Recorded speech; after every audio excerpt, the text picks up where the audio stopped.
當我要做一個劈刀嘅時候，就係當我一提起，係啦，用個 hip 去提起個人之後，我只係需要微微踏一步向前，個身微微伏前。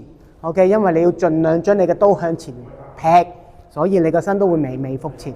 你咁樣嘅話，同你咁樣嘅話，又爭咗好遠㗎啦。OK， 係啦，有啲時候咧，劈唔劈到人就係緊縮嗰少少就縮咗㗎啦，就係咁樣啦。所以你要攞盡你每一寸。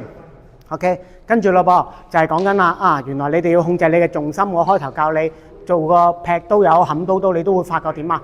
就會微微咁教你哋提起個後踭。OK， 咁等你個人可以提起，就係教你開始個重心移動。你透過擺動個重心去做動作嘅，即係話每一個動作都係同重心有關嘅。OK 啦喎，嗱，所以啦，嗱，再做留意，慢慢將個身體提起嘅時候，慢慢落。OK， 我而家重點唔係要你劈，我而家重點要你個身體協調，等你個身體做啱嘅。其實當你嗰啲嘢協調晒，放落去咪就係咯，就係擺落去嗰下咯。係啦 ，OK， 好啦噃，嗱，再嚟啦噃，提起，好啦，落，好啦，收翻正，好啦，提起，好啦，放鬆落，係啦，後腳可以攞得起啊。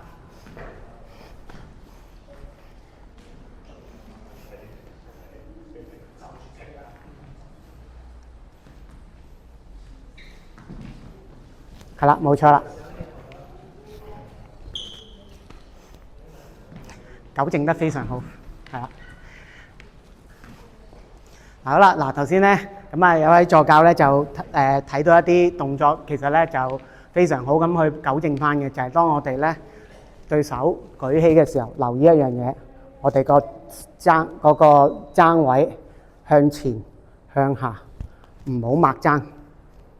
你抹踭嘅話，你呢個力咧就變咗咁噶啦，係咪 ？OK， 我哋個力擺喺度，當我哋把刀落嘅時候，佢會自己點啊？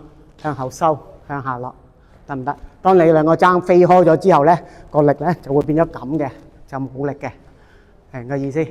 好啦，敬禮，好多謝大家，咁啊下堂見啦。